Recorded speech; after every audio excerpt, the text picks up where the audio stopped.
Hello and welcome to today's fire weather briefing. My name is Leanne and I will be walking you through the highlights of the next several days going into next week with regards to the weather and fire weather concerns.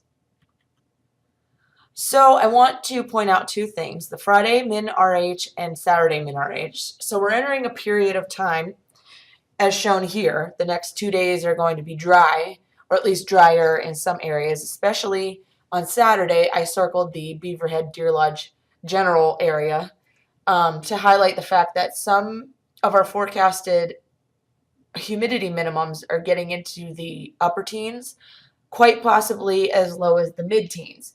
Now, combined with winds that we're expecting Saturday afternoon and evening, the sustained winds in our forecast currently are 15 to 20 miles per hour and gusts to 30 miles per hour in this area.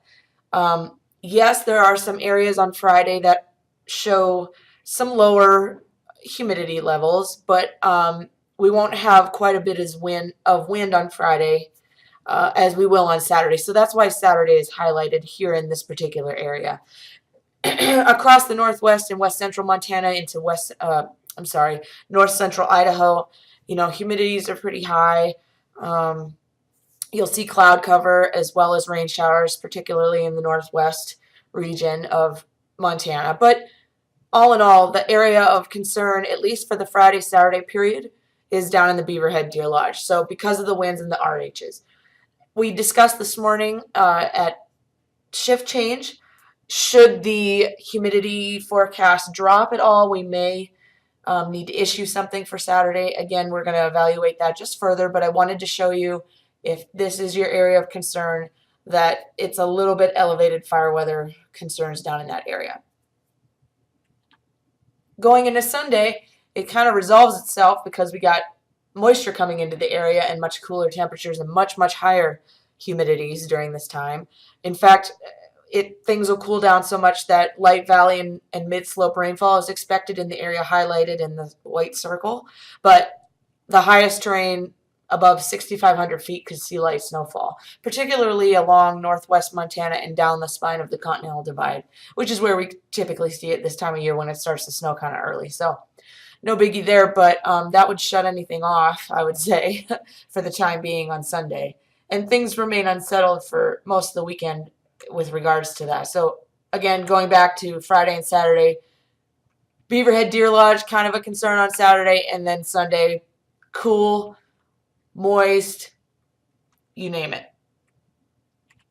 Now, the next week outlook, it gets a little more difficult to talk about because we got two things potential for happening. We have this cold air potential that could butt up against the Continental Divide coming down out of Canada. And we have this warm air potential to our west that's hanging out around the Pacific Northwest coast. There has been no one solution that the forecast models have agreed upon in the past several days. In fact, they keep wavering between this cold air coming down and producing, 30 and 40 degree high temperatures and unseasonably cold. Overnight daytime temperatures, the precip would be snow, not down to valleys, but maybe the higher valleys along the Continental Divide. I mean, it's just unseasonably cold potential. Then they flip-flop and talk about this warm air coming in and squashing the cold air, and it becomes a Midwest and Northeast United States issue while we stay warm and dry. Nothing crazy warm, just we wouldn't be, temperatures in the 30s.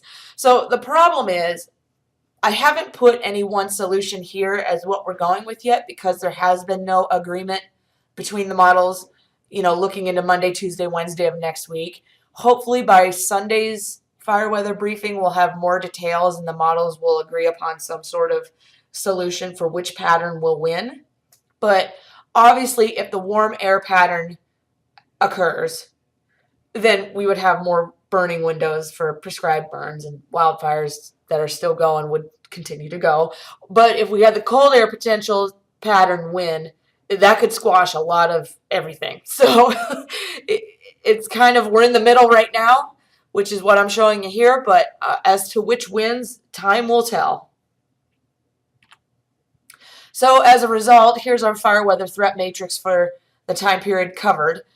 Everything is low except for southwest Montana zones on Saturday as a result of those lower RHs and combined with the higher wind speeds. So that's what we're looking at for this week. Again, we'll hopefully have more details on next week's, push-pull against the warm and cold patterns. But until then, if you have any issues, give us a call. We'll be here. Thank you.